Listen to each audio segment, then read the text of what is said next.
My name is Georgia Cooper. I am with Woodruff-Fontaine House Museum. It's my coworker Jennifer. This is the president of our board, Michelle Malone. We've all been there with Woodruff-Fontaine for many, many years. And every year at this time, we roll into fever season. And this is very fitting.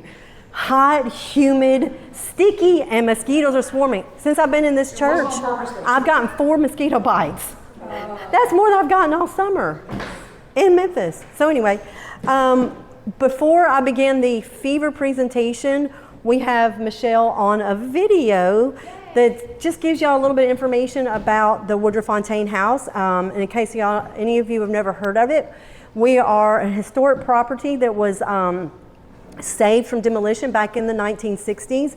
Our house dates back to the 1870s during the Gilded Age of Memphis, as it was called. Millionaires Row was what Adams Avenue was known for. And we had the pleasure of getting to know both the Woodruff family and then the Fontaine family, who called it their home. First, the Woodruffs from 1871 until 1883.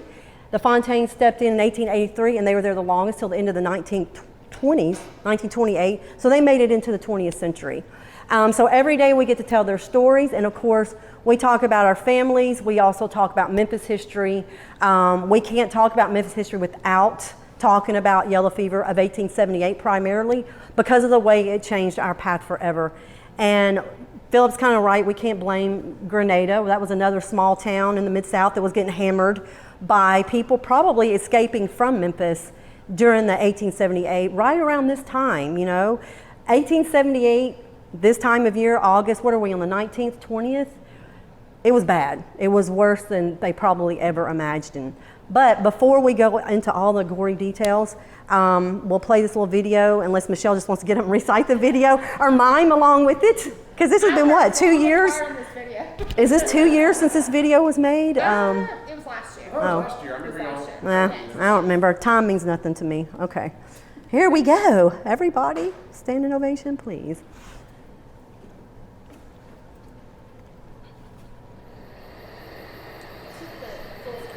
Oh,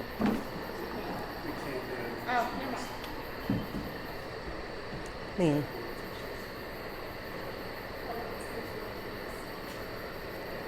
What's happening?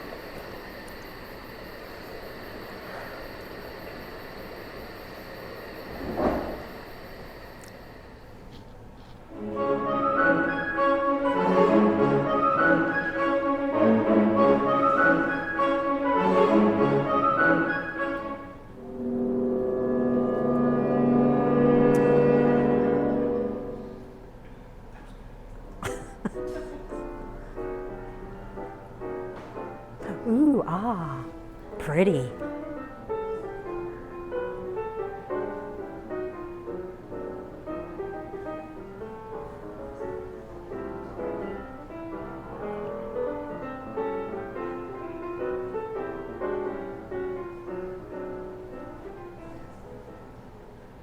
Hey, I'm Michelle. I'm the president of Woodruff-Fontaine House Museum in the Memphis chapter APTA. The APTA in Memphis was started in 1960. We spent 4 years restoring the house, and we opened unfurnished as a museum in 1964. Pieces started to come in both from donations, family members that were still surviving, and auction houses. Some of the pieces even predate the house by several hundred years. Join us as we take you on all 3 floors.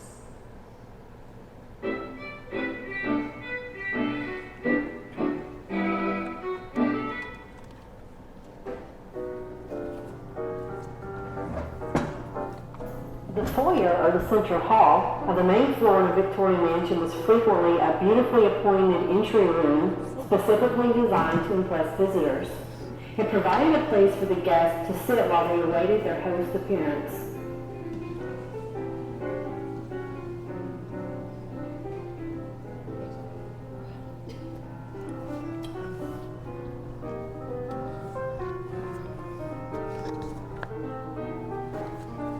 The grand staircase of the Woodruff-Fontaine house sweeps upward from the foyer to the 2nd and 3rd floors.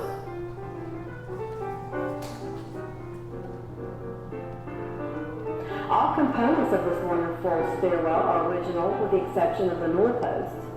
It is said the original newel post was topped by a bronze maiden holding aloft a gas torch which could be lit. All around the walls on the second and third floors were wall sconces in the shape of a woman's hand holding a torch for lights. 2 months. I just realized that. When I said the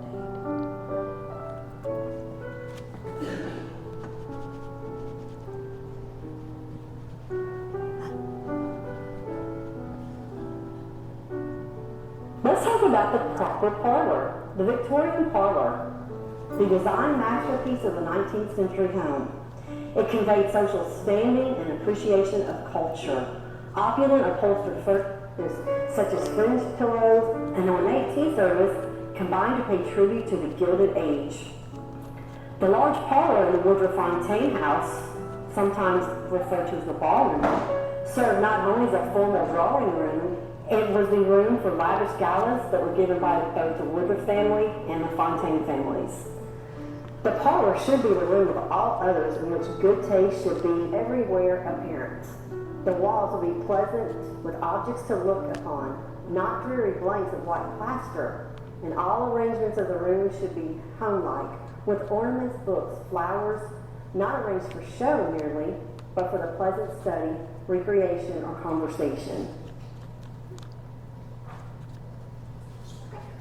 One thing about this house is that it was built with symmetry in mind. Now, it's very important to Victorians back in that time.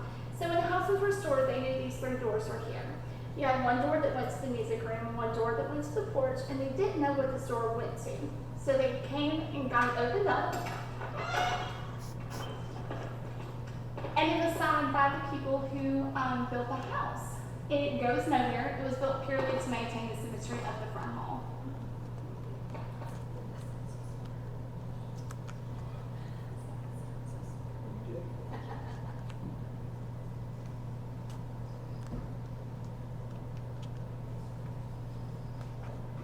Now, the people who helped to build the house actually had to stay here for a while until the house was finished. So one of the gentlemen that was here, he got word that his son had died while he was here building the house. Mr. Woodruff let him do a tribute to his son in the house. So we have arabesques that he put up above the doors on the first floor in memory of his son.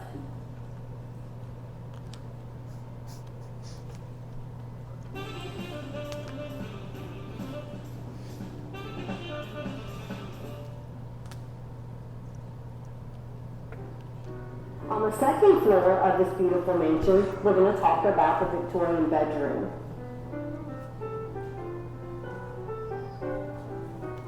As homes grew larger during the 19th century, bedrooms, commonly referred to as chambers, were located on the second and third floors of these beautiful homes. The family members occupied the larger rooms on the second floor of the front of the home, while servants had small rooms located toward the back or on the third floor accessible via a rear staircase located off the kitchen.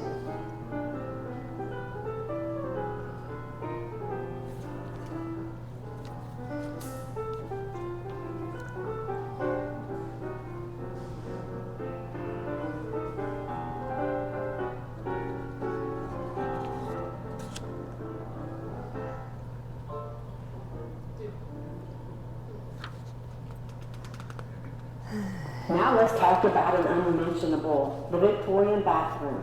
Prior to the installation of plumbing in the 1880s, the bathroom was actually a part of the bedroom and consisted of accessories for cleansing, including portable tub and chamber pot. Carved mahogany or oak toilet chairs, very fashionable with extremely wealthy, were an alternative to the convenience, which was often an outbuilding situated on the back part of the property.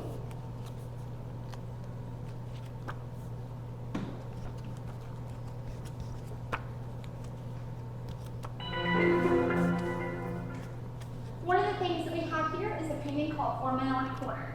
It was painted by Charles P. Stewart in 1880. It was painted to honor the 4 prominent Memphians who were vital in the growth and development of Memphis, who actually met on the corner of Main and Madison every day to discuss their business. For those of you from Memphis, for a point of reference, the building that is being built behind them is now the University of Memphis Law School. These 4 men continued this tradition throughout the rest of their professional lives.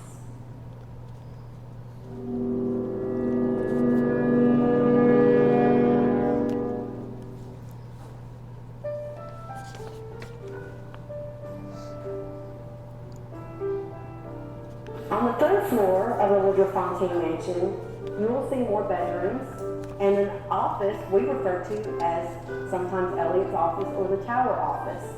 This is where gentlemen of the family would often retire for the evening to look over paperwork and to take in the business of what had been done through the day.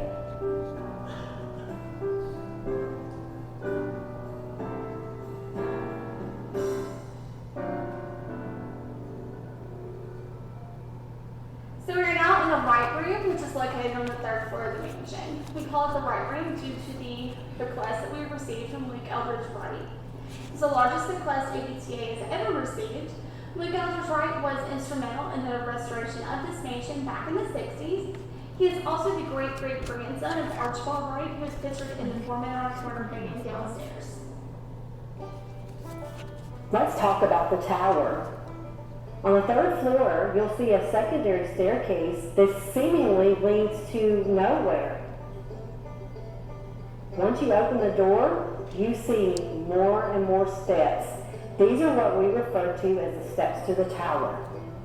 There are 2 more top levels where in the bygone days, Mr. Woodruff and then Mr. Fontaine could actually watch their boats with their merchandise arrive or depart down the Mississippi River Bluff cobblestones, just a few blocks away to the west.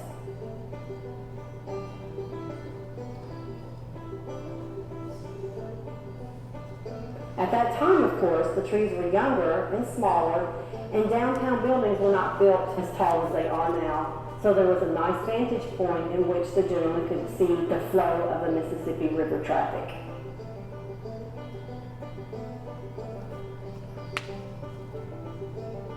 I hope you enjoyed the tour of our museum. You can find us on Facebook at Woodruff-Fontaine House Museum or visit woodruff-fontaine.org. We are open for tours Wednesday through Sunday from 12 to 4. You can purchase tickets online or when you get here. Y'all have a wonderful day.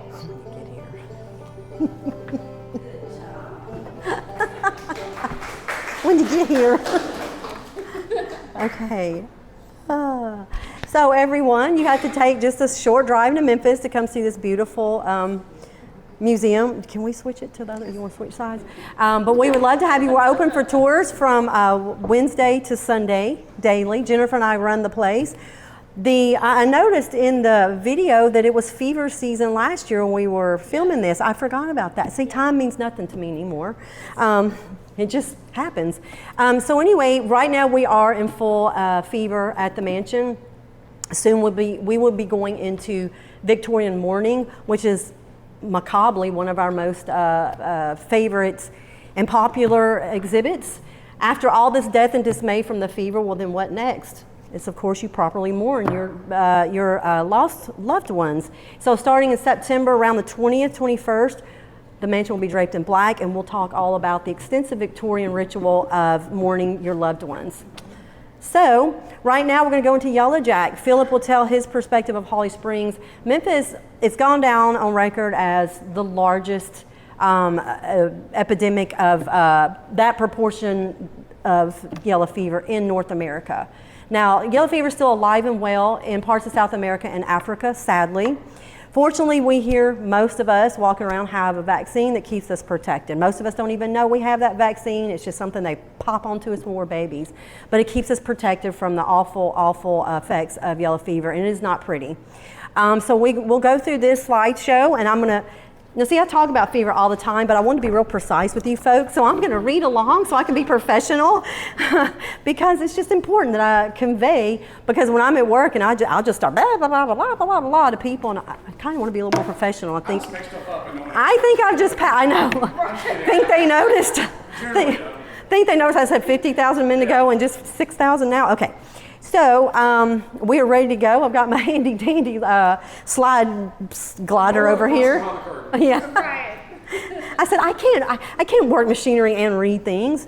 So Yellow Jack, 1878. It was nicknamed even like it was something cute. It obviously was not, but it's gone down in history known as Yellow Jack, one of many monikers that would take on. Yellow fever is best described as a tropical viral disease affecting both the kidneys and the liver. When someone is affected with the fever, they suffer from excruciating headaches, extremely high body temperatures, black vomit tinged with blood, and the skin becomes jaundiced. The yellow hue of the skin and the eyes of a victim is said to be the reasoning behind the term yellow fever. There's also yellow death, yellow jack, oh, and my favorite, the saffron scourge. Woo, that is dramatic. So, while not known at the time of the outbreaks in North America, it was eventually discovered that the female Apis, I hate that word, Apis aegypti, we'll say, mosquito is the one responsible for transmitting the fever. So, it is actually found, it was originated in West Africa, and obviously it came over to the North American continent and other continents such as Europe through the enslaved people. Now this bloodthirsty mosquito, and she's a killer, she made her way across the continents, just like I said, on the vessels bringing enslaved people to the New Worlds, both in North America as well as Europe and across the continents of the world. Now yellow fever had been in North America before, as far back as 1648 when an outbreak was reported across the Yucatan Peninsula. And in 1793, the city of Philadelphia, Pennsylvania was brought to its knees when fever-fleeing refugees from the Caribbean docked in the city. Y'all probably heard about 1793, possibly. It was a pretty big outbreak, the first of its kind in North America. That outbreak caused more than 5,000 deaths. Yellow fever would become the most dreaded and feared disease in North America, especially in the early development of the United States, and with good reason. In a 200-year time period, it infected more than 500,000 and caused at least 100,000 deaths. That is not pretty. Down here in the South, we'll get away from the North for now because they don't matter. Oh, there she is right there. The Aedes aegypti mosquito. And like I said, she is a bloodthirsty killer. She looks similar to most of your normal, there's actually like several hundred different species of mosquitoes, which is ghastly to think about. And here in the South, we just see them coming at us and we're like, get away. Back then, they didn't think of it as something that was dreadful, deadly. It just wasn't thought of that way. It was a nuisance. That's what they were. So when Pennsylvania was hit hard, it kind of died away. And you wouldn't see it really again until the 19th century. So down here in the South, throughout the early years of Memphis growth, more eruptions of yellow fever occurred. Beginning in 1855, followed by 1867, and 1873, with each outbreak deadlier than the previous, until finally in 1878, Memphis in the Mid-South was devastated by the most widespread yellow fever pandemic, and I said pandemic, ever seen in North America. I know everybody's sick of that word pandemic, but it kind of fits. Okay, Memphis in 1878. Here we go, folks. This is where it gets nasty. By 1878, Memphis had been a city for 50 plus years, and once it hit its stride in the 1830s and 40s, the city was on its way to becoming the New York City of the South. We were on that growth trajectory to become actually a New York City of the South. There's 8 million people in New York City. Could y'all imagine a city down here in the South, Memphis, being that large? But that was our growth pattern. That's where it was taking us. The population at the time was close to 50,000, ranking it second only to New Orleans for the largest city in the South. And of course, New Orleans had been established for a very long time before Memphis, so they had time to gather a lot more folks. Memphis was poised to take its place among the larger thriving metropolises such as Chicago and St. Louis. With several industries such as cotton, lumber, and railroads leading the way, it was as though Memphis couldn't be stopped. There were 1,500 buildings under construction at one time, and the city was shaping into being one of America's most prevalent centers for trade and transportation. Now, all that was happening, but the downside was it was a dirty, filthy, fetid place to settle. Now, America in general was not a clean place in the 19th century. Europe was not a clean place. Sanitation laws had not yet taken effect in a lot of these cities, and we need sanitation laws. I mean, come on, please. Memphis was really kind of a free-for-all. People just arrived from everywhere and did as they pleased. They plunked down this, they plunked down that. They're going to do this, they're going to do that. So it was just kind of chaotic, to say the least. The rapid growth of Memphis in the 1850s led citizens vulnerable to health issues, mostly due to the location of the city, which was surrounded by swamps, creeks, low-lying bogs, ripe with stagnating water that invited mosquitoes to swarm and flourish. At the time, mosquitoes were simply, like I said a minute ago, they were just regarded as a nuisance. They weren't regarded as a real health threat. During this era, Memphis had no sewer system. The city still relied heavily on the river and rain cisterns to collect water. And with every downpour, the privies would back up and drain into the bayou. Yes, Memphis had bayous. We were surrounded by bayous, the biggest one being the Gayoso, and it was nasty. Privy pits were left unemptied. Dead animals would be left to rot in these pits. And by the early 1870s, the majority of the city sanitation workers had been laid off, leaving the citizens no choice but to dispose of their waste and their refuse by dumping it into that good old Gayoso Bayou.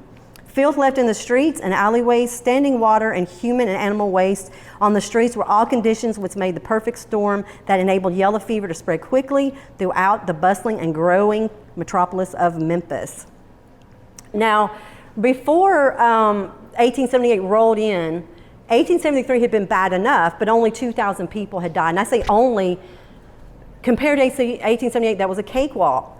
There was one gentleman on the forefront in 1873, Dr. Robert Wood Mitchell. He was a grand old guy. He was smart. He was on the Board of Health, and he knew, and he implored with the city government, this is going to happen again. We need to have preparations in place, because if not, it's going to be worse, and it's going to take us down. The leaders that be were just so, at the time, they were so interested in the progress. 2,000 people, what's that in the new world? We can keep on going. So they kind of ignored Dr. Mitchell's pleas to do something, be prepared, what have you. This was only the 19th century, but it was not the Dark Ages. So there was technology available if they had just reached out to try to make it happen. So, the War of the Doctors. Progress was halted slightly. This growing city of Memphis, the progress was halted slightly when in 1873 yellow fever appeared, and again, 2,000 lives. Memphis leaders insisted the city continue along the path to progress. At this time, Dr. Robert Mitchell, being the chair of the Board of Health, was well acquainted with the fever because he had worked with fever patients in both Vicksburg and Memphis during the 1867 and 1873. As early as June of 1878, Dr. Mitchell called for quarantine, insisting the Board of Health begin preparations to deal with the upcoming fever season. And again, he was met with so much foolish resistance, particularly from a man named Dr. John Erskine. He was a jerk. He didn't believe in quarantine. He tried to make Dr. Mitchell out to be some kind of cuckoo. You don't know what you're talking about. Dr. Mitchell had been there. He had seen, and he was smart enough, he had the intuitive to know it's going to be worse next time. Sounds like one of those YouTube doctors in the current pandemic. Like Dr. Phil. I won't get into that, but there are a lot of similarities between 1878 and 2020 to 2022. Yes, yes. A lot of similarities. I'm not going to get into the politics, but yes. No politics, but there are a lot of similarities. So when Dr. Erskine and Dr. Mitchell on the Board of Health were butting heads, again, he was met with this foolish resistance, and he had no choice but to resign from the Board of Health. He established himself with the Howard Association for the duration of the epidemic. We'll go more into the Howard Association in a minute. The Howard Association was formed. It started collecting in like New Orleans and Memphis. It was specifically formed to treat the fever in the larger cities like Memphis and New Orleans, because you need an association to help these people, not just an old horse doctor out in the field somewhere. You actually needed an association. You need some type of community-driven force to help. So Dr. Mitchell was all over the Howard Association's mission. So he had no choice. So he abandoned ship, but not in that way for the Board of Health. It was simply because he had to stand his position. The Board of Health was actually arguing with him that it was going to happen. So I would have done the same thing. I would have told him to shove it and go on about my business. So blah, blah, blah, blah, blah. Okay, sorry, I'm coming. I know you're dying to hit that little button. Okay. I digress. So he had no other choice, but he had just blah, blah, blah. At the right time, as if right on time. See, he was right. He told them. Because in 1878, there was a little bit of buzzing going around. And he told them, it's been 5 years. There's been time for this to circulate through, continue pawing its way out and back in. And as if right on time, 1878. That's why he started talking to them as early as May or June of 1878, ahead of fever season. So, well, here we go. Like I said, as if on cue, it was just a mere 5 years, and it would make the dreaded return of the Bluff City. On a hot, balmy day in August of 1878, the dreaded news reached Memphis. Yellow fever had returned, and Dr. Mitchell knew that all hell was about to break loose. So we go on to yellow fever in Memphis, and when they first kind of homed in on where it kind of started. They had to start with something. In early August of 1878, a gentleman named William Warren, he had just disembarked from the Golden Crown at the riverfront and visited a snack shop that was located downtown in the Pinch District. The next morning, Mr. Warren fell ill with a fever and was ordered into quarantine over on President's Island, where he died 3 days later. Although evidence and research has since proved the fever was already in Memphis prior to August, it was an Italian immigrant by the name of Kate Bionda who was the first official recorded victim of yellow fever of 1878. She passed away on the 13th. Within 5 hours of her death, her remains were burned, and a few days later, her shop was condemned by the Board of Health, and surrounding buildings were disinfected. Soon after, the horror would be unleashed. And I'm sure Dr. Mitchell was like, I told you. So we're into now what we call the mass exodus. This is where things really get ugly.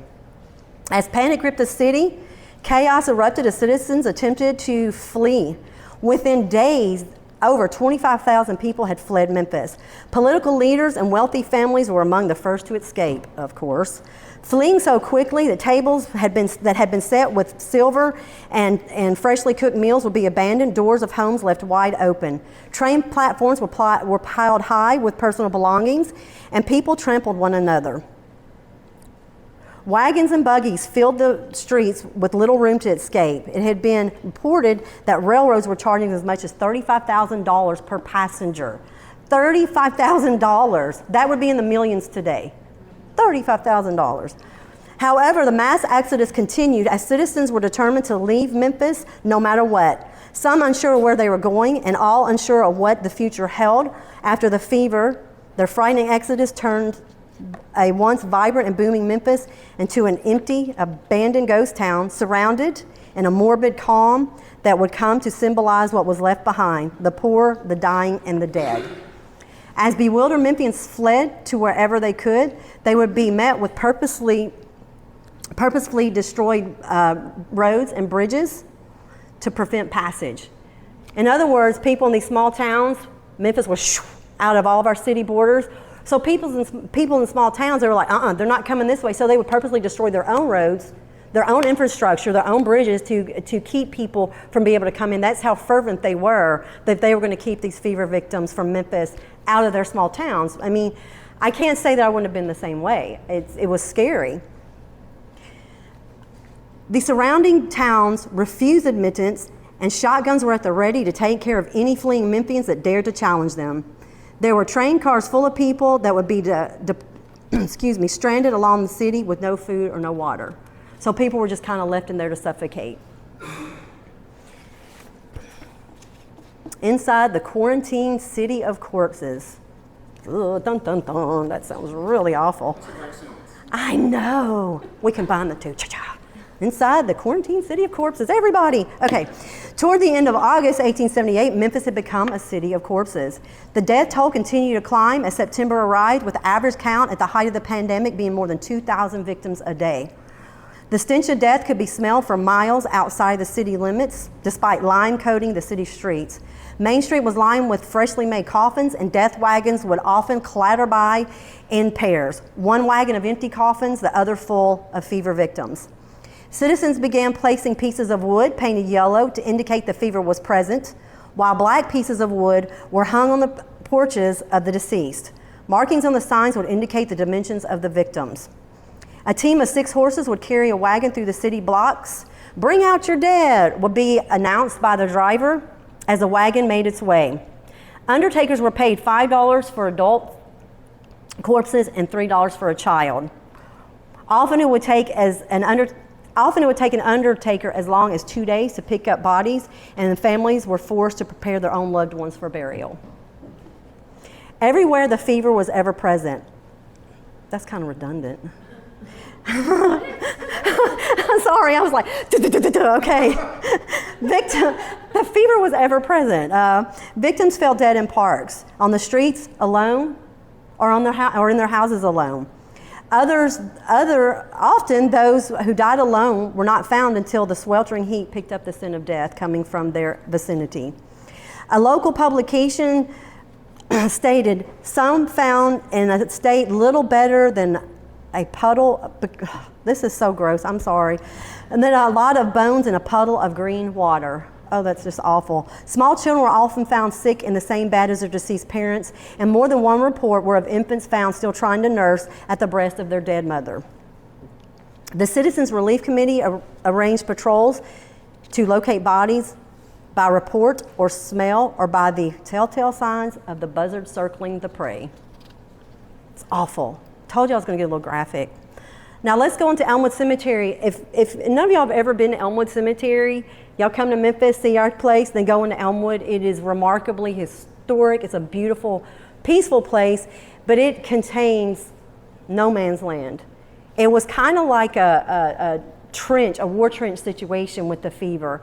They kind of had to start just digging up a little bit of ground just to get these people in it and get them covered, because it was a nasty mess. So Elmwood Cemetery is it's still thriving today, still in business, because people were going to keep going away.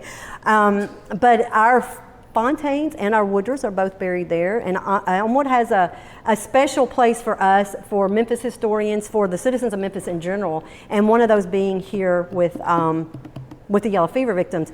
And Kim should appreciate that plug. She's the director of Elmwood. She should be here. Okay, in Elmwood Cemetery, graves were dug hastily and sometimes only 16 inches beneath the ground. It was the custom the cemetery bell would toll each time a body was buried, and it was reported that the bells tolled constantly throughout the months of August and September.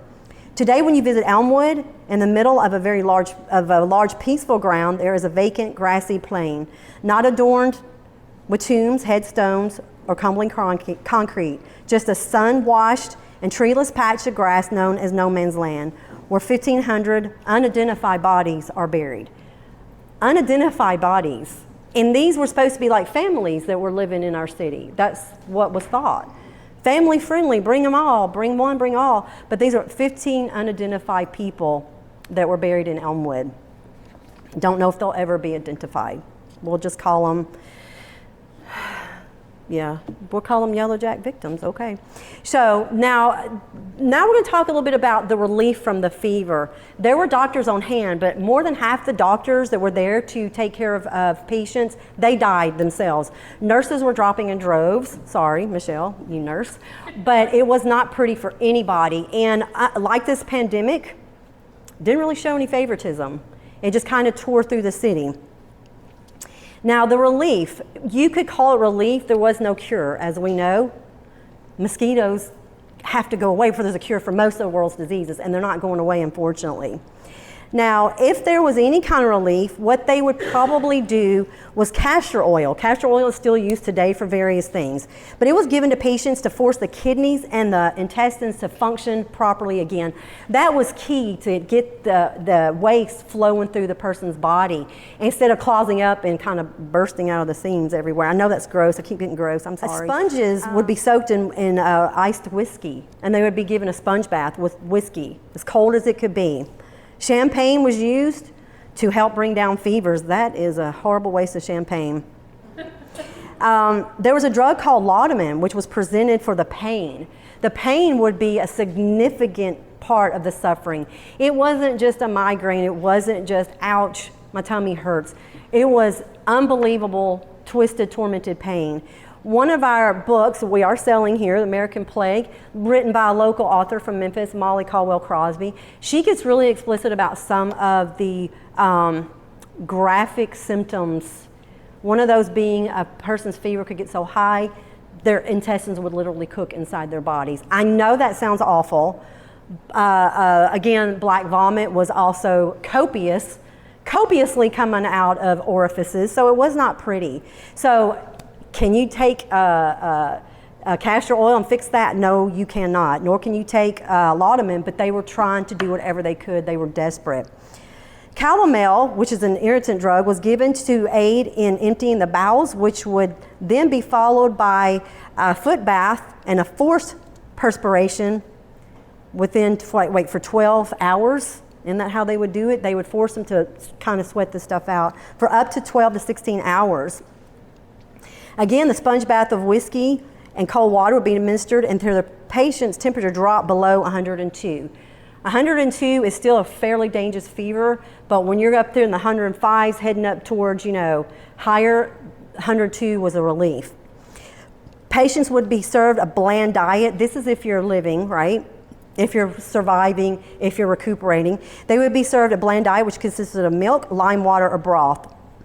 No solid foods were to be consumed for at least 10 days or until the patient could sit up without assistance.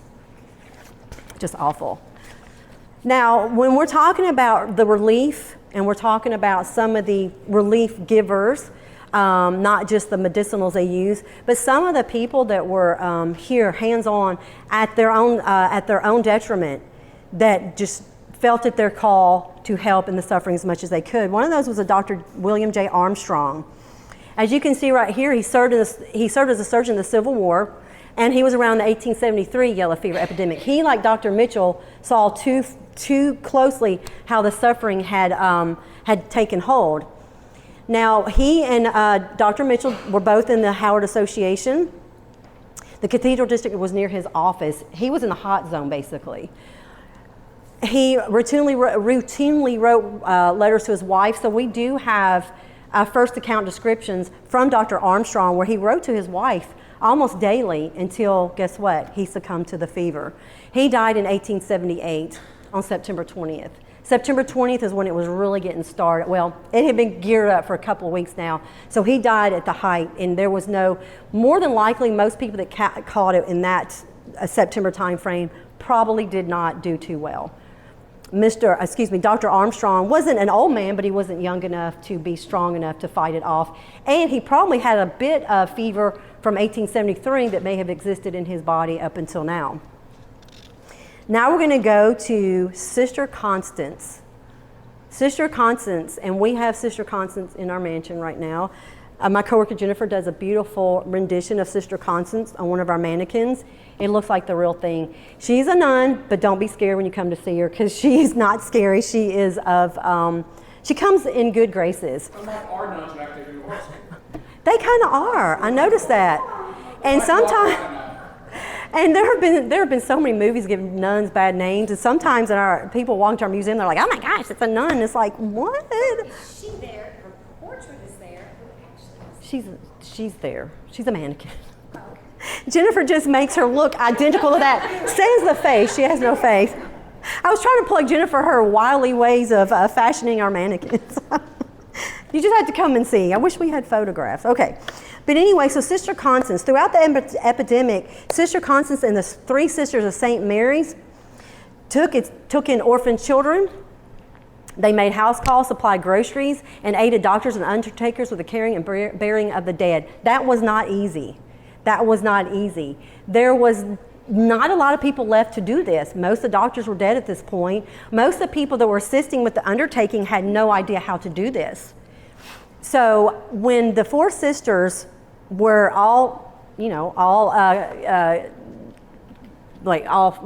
found guilty, when they all contracted the fever, they died doing what they intended to do, to serve others. And anybody who goes into that type of position, it's a selfless act. And especially if you're going into war-torn countries, disease-ridden cities, disease-ridden countries, whatever, it was very selfless. And a cross bearing the four, it forms a cross, the four ladies at St. Elmwood, is only the beginning of what should be done to honor these ladies. But it's all we could do.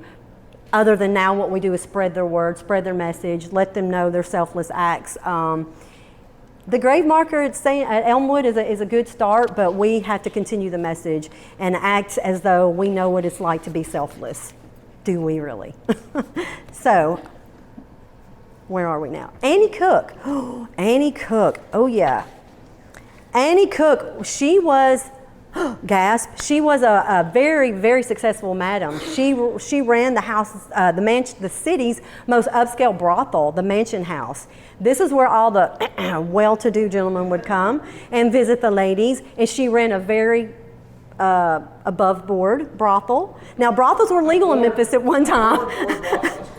They were actually legal, and there were city laws that protected them. They made sure the girls got their shots, etc. And there were a lot of politicians, wink, wink, that were in the pockets of these ladies that they had a lot of power. Annie Cook had a lot of power in the city because she knew the politicians that made the wheels turn. And these people knew the politicians that didn't necessarily visit the brothels, but they knew how to keep Memphis churning them out. Memphis was very well known for its flagrant array of brothels for prostitution in the 1800s. That's kind of sad, but it's true. Annie Cook, again, she was a madam. In 1873, she had told her girls, we're going to turn this into a hospital. If you don't want to work as a nursemaid, then you will work outside of my home. She made them leave if they weren't willing to help. Some of them stayed with, some of them said, oh no, this is not for us. But she had turned her brothel into a healing center in 1873, and she did it again in 1878 without even a moment of hesitation. She was once again willing to put herself out to help with the city suffering.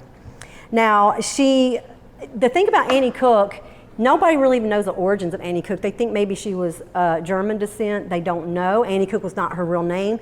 So she mysteriously kind of arrived in the city, started this thriving business, and actually went out in the act of, they called her a Mary Magdalene, a modern day Mary Magdalene.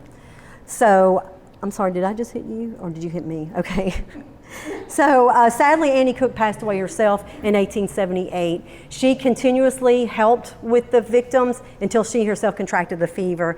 And it's a shame she was not able to be one of those folks that contracted the fever but survived, but she died. And I'm sure several of her other girls died as well. They obviously are not worth mentioning, but we can just take into account that pretty much some of those prostitutes that turned their eye away from their profession and went to help with Annie Cook died as well. Okay, now the black militia.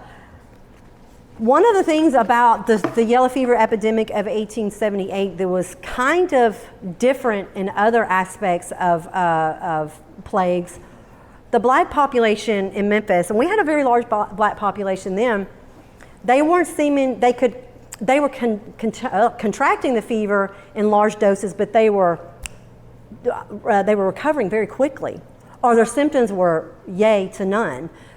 It's thought to be they had worked up an immunity through generations of Africans from back in their country. It sadly was the Irish, sadly I say because I'm Irish, I'm from Irish immigrants. It was the Irish immigrants that fell hardest. They were freshly arrived from Ireland. They had not worked up any immunities to any of any diseases, any plagues, anything. They thought they were just running from potato famine. They did not know what they were coming into. And they just had not been in the country long enough to have an immunity. So the black militia was formed.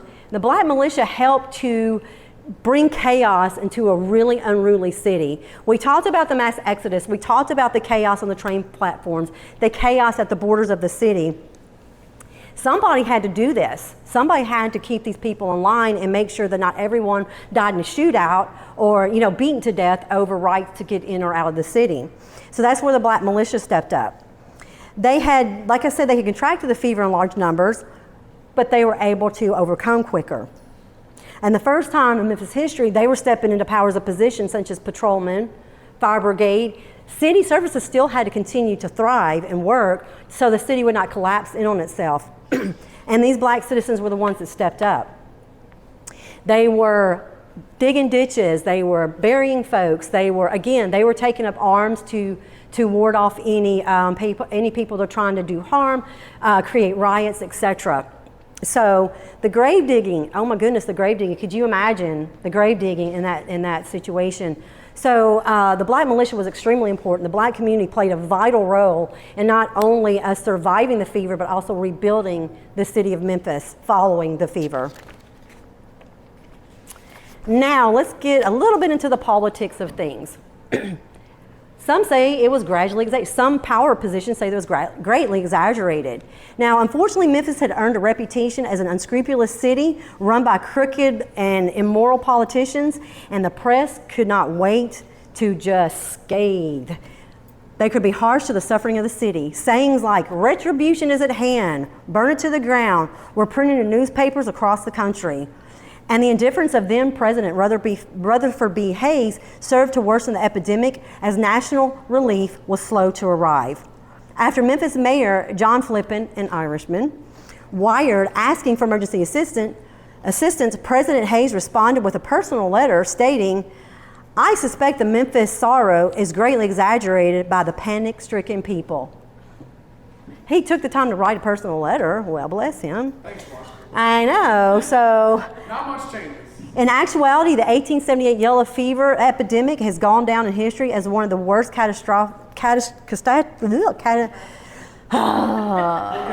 I talk so much.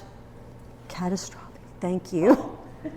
In United States history, ending in a death toll of more than 20,000 lives and financial losses close to 200,000 lives, $200 million.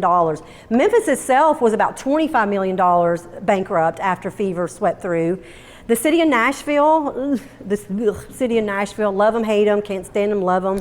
They are, of course, are Tennessee's capital city. They deemed Memphis not good enough to hold a city charter. We had lost most of our people. We no longer were bringing them any revenue, and we were so bankrupt. They said, well, we're taking away your city charter. You are now a taxing district of the state of Tennessee. You will be managed by the Tennessee State Board. And I'm pretty sure that Nashville probably agreed with the papers that said, burn it to the ground, aha, retribution. They've always hated Memphis. I don't know why. We're always like going, why is this happening? But anyway, so we were really, that's the worst thing that could have happened to a thriving city, a city that was in the progress of being a large metropolitan area. That was the worst thing that could have happened. The population loss is due to the death, but the final insult was the city of Nashville saying, you're not good enough, we'll take your city charter, we'll tax you, and we'll let you know what we're going to do with you. And we operated that way for around 18 years. A man named David Park Haddon, more commonly known in Memphis as Pappy, and a gentleman named Robert Church. If y'all have never heard of Robert Church, he was the first black millionaire in the South.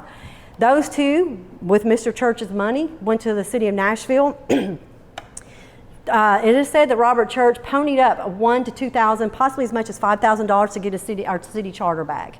Well, you can't argue with cold hard cash. That's all they wanted all along, apparently. So we got our city charter back in 1892-ish, and Memphis would once again struggle. And there was a pop of fever here and there through the turn of the century, but they weren't really even big enough to warrant a mention, although there were a few deaths. But Memphis was back on track for what it was worth after 1878. And what would happen simply, there were just so many deaths. The yellow fever in Memphis, it hit Memphis, and this was Memphis in the Mid-South and the surrounding areas. Like I said, has gone down in history as one of the worst catastrophic events. And the loss of human life was grander than the San Francisco earthquake. There was a lot of folks that died in that. The Johnstown flood and the Chicago fire of 1871. There was a lot of folks to die in something that could have been prevented. Now, finally, in the ending hours of October of 1878, the first really hard cold frost fell over the city, and it abated. The fever finally abated because the mosquitoes couldn't take the cold. They can now. Have y'all noticed that? I remember when October, November meant the mosquitoes were no more. I've seen them in my house in December. I mean, they don't care anymore. They're just ruthless. But back then, that was enough to drive them out of the city and away from their intended victims. So it would actually continue to surge. It popped up. Schools didn't start back till like late December, and there were still yellow fever victims being reported as dying in February of 1879. But for the most part, that ungodly 1878 was over with. In November, a citizens' meeting was held, and it was really for the city to thank those who had bravely stayed behind to serve and to even die for the cause. A commemorative statement was made. To the martyr dead, we feel but cannot express our gratitude. Yet in all days to come shall their memories be kept green and their names go down in the annals of our city, honored, revered, and blessed. That was the kiss, the cherry on top to say thank you for dying when you shouldn't have, Memphis. And that is the end of my presentation. Oh, well, hey, I plugged Woodruff. So I did plug Morning Memphis coming up in September, and I hope y'all will stick around after Philip does his presentation.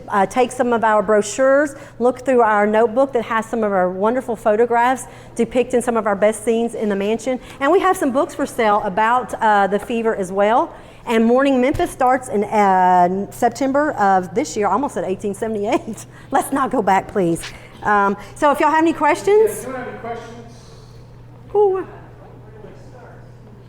and make sure you repeat the questions. So Okay, sure. So, I don't think, did you say how many people in total died in 78? Now in Memphis, it was over 5,000.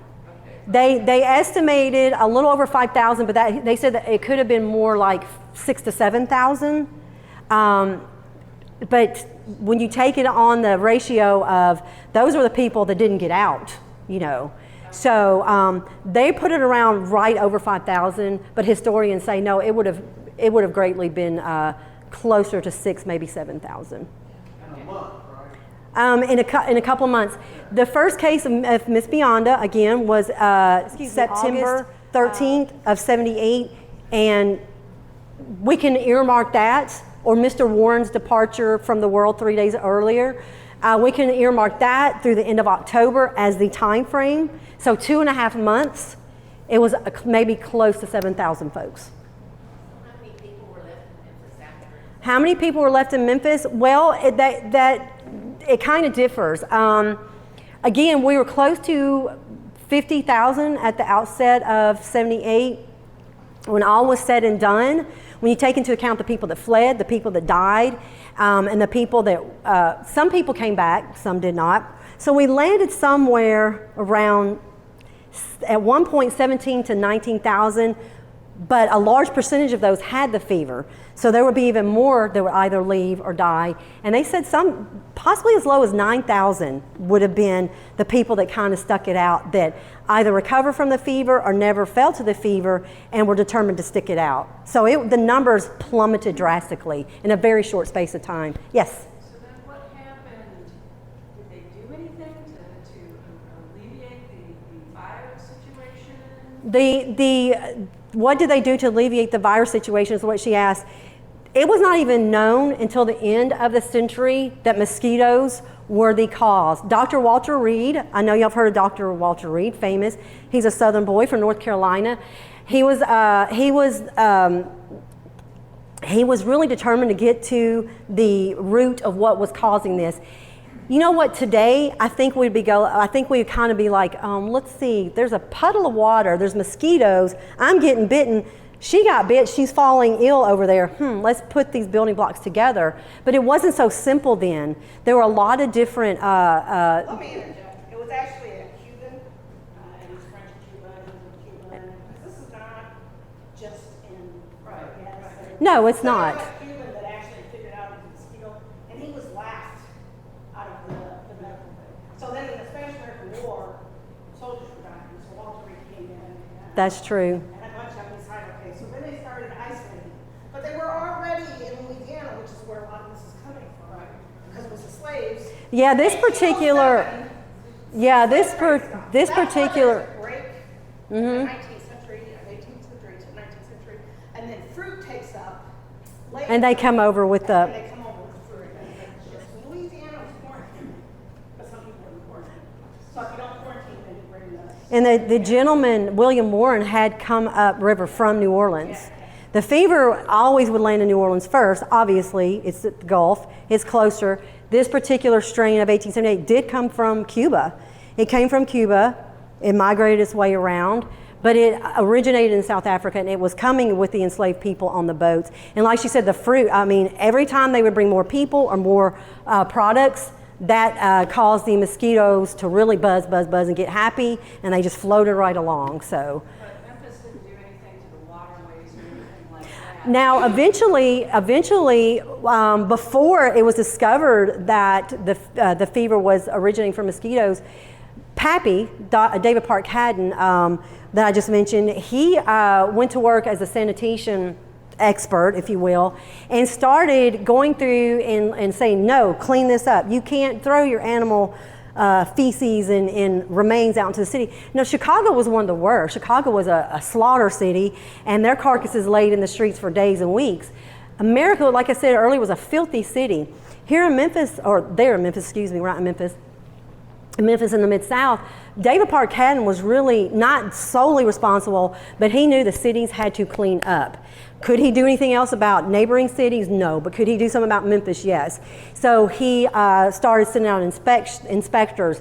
He got privies cleaned up. He got the city streets cleaned up. He started directing clean water to separate it from wastewater.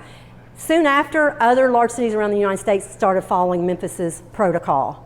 And we became known in Memphis for having extremely clean aquifers that provided water, because we developed a way to separate wastewater from human safe potable water. Okay, so we're gonna, if we have more questions at the end, we can do that, but what we're gonna do is I'm gonna, especially since this